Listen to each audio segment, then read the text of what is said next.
The Mushroom Kingdom. One of the first governments we're exposed to outside of the one we're born in. It's a monarchy ruled by Princess Toadstool. Or is it? We're going to explore the political system of the Mushroom Kingdom and try to uncover just how it functions, especially on an ever-fluctuating economy based on free-floating golden coins. With this being said, some episodes of the political videos are going to be like this, where we kind of go and try to discover what type of political systems exist. Others, we're going to look at certain aspects of the political systems. So in order for us to look into exactly how the Mushroom Kingdom functions, we have to figure out exactly what type of government it is. Well, from the fact that Princess Peach is, in fact, a princess, and the Mushroom Kingdom is a kingdom, we know that it's a monarchy. But what type of monarchy is it? There are two main types of monarchies known as absolute monarchy and constitutional monarchy.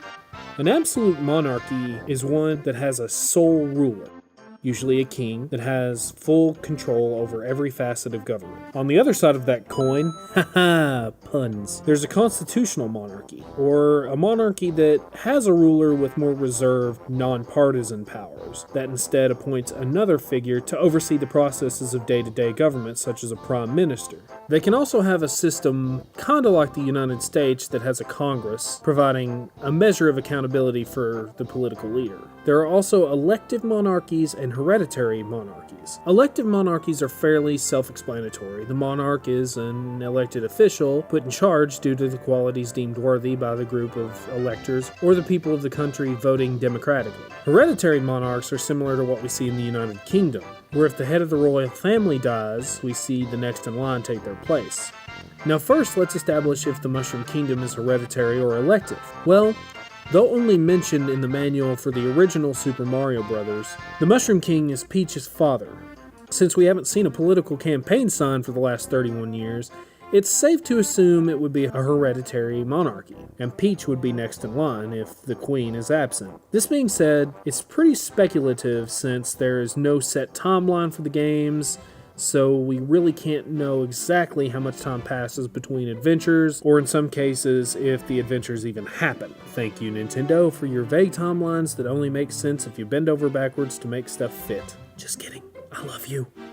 Please hire me. So it's a hereditary monarchy that passes rule down the lineage of the Toadstools. So who exactly rules the kingdom? Well, if the elusive Mushroom King still exists, he would be acting ruler. Without him, it would fall on Peach. However, there are some more issues here. So first, let's decide if the Mushroom Kingdom is absolute or constitutional. The Mushroom Kingdom is honestly a very mixed bag when it comes to this. Princess Peach is seen often holding ceremonies, but rarely is she seen actually ruling, which is probably because she's often just there to be kidnapped, but besides that, she seems to be more of a figurehead of sorts. We do get a clearer look at how the Mushroom Kingdom functions in the first two RPGs from the Mario series.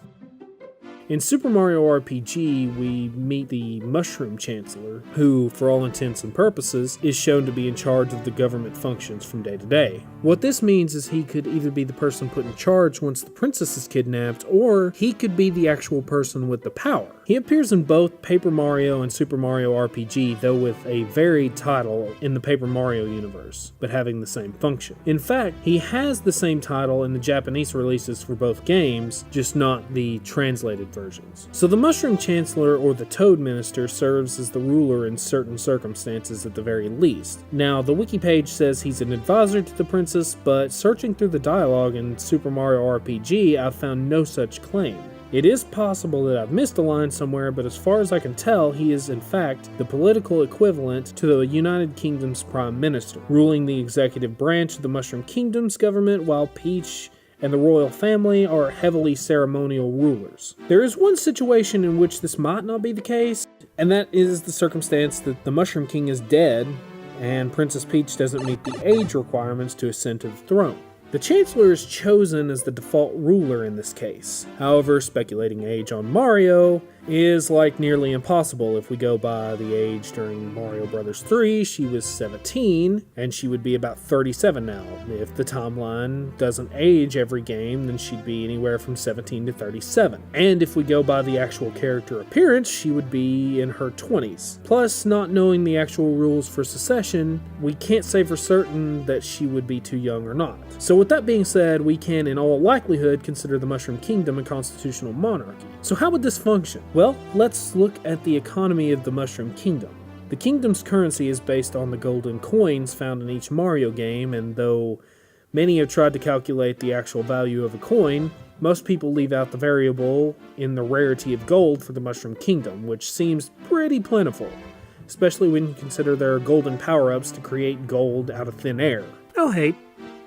Just saying. If we go 1-for-1 with the dollar, then everyone could be a millionaire unless the currency is physically farmed, taking adventurers like Mario, Luigi, and even Captain Toad to go out and collect the very currency used in the Mushroom Kingdom. The most interesting bit about the coins is found in Mario and Luigi Superstar Saga, in which we find out that the weird daily fluctuation rates between the Mushroom Kingdom and the Bean Bean coins are just insane. It goes from 10 to 1 all the way to 1 trillion to 1.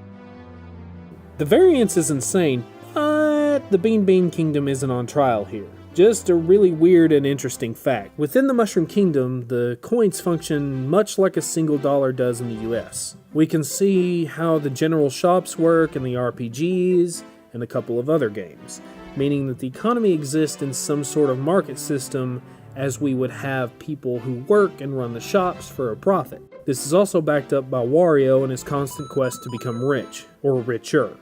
Looking at it from another angle, though, we never really see many Mushroom Kingdom citizens being homeless or in dire need of cash, so it's a high possibility that the kingdom also runs on a socialist platform of government, providing basic housing and a basic livable income. This means that they may all have money to live, but in order for Toad to afford a fancy new go-kart, there's also a need to work to make up the difference. Or toads could be cultivated as a working force, and that's a theory for another day. This is similar to a system called market socialism, a system that has proponents in some democratic socialists, Marxists, Leninists, and anarchists. So to those theorists out there who thinks Mario was a beacon of communism, well, I mean, you weren't far off.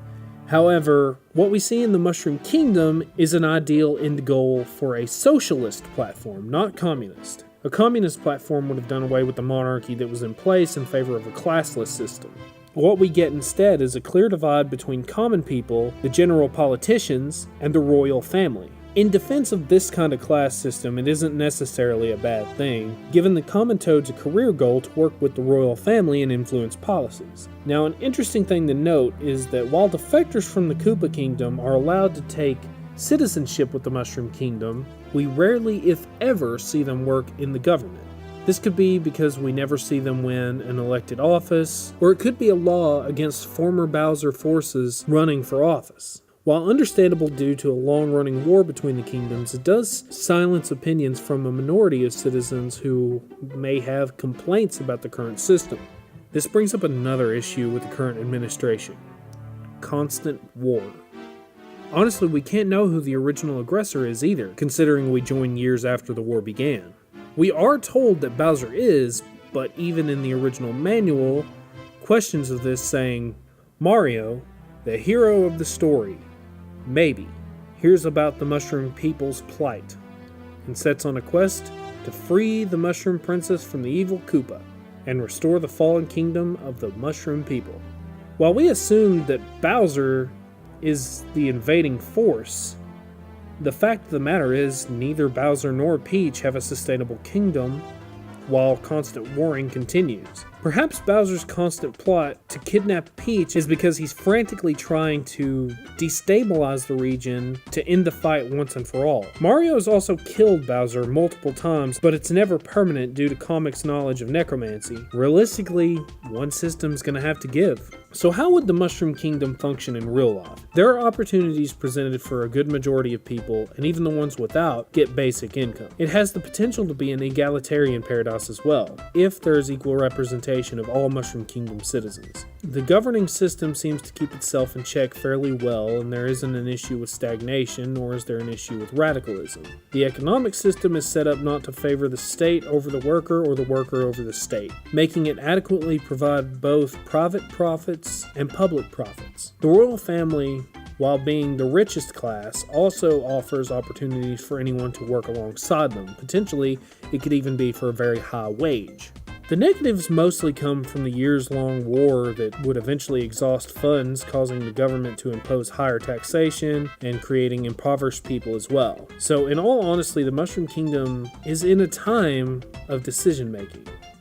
Either dismantle the Koopa Kingdom or succumb to destabilization, allowing a much more stable kingdom to take over, such as the Bean Kingdom. While seeming like an eternal kingdom, we can definitely see the kingdom in the position to fall within the next few years if the war continues, and if it weren't a fictional kingdom with magic in abundance.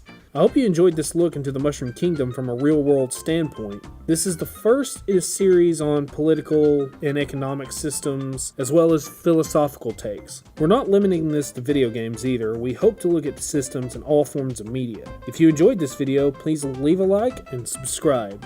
Also, do the numerous other things that YouTube tells me to tell you to do. Well, with all that being said, this is Dr. 3AM.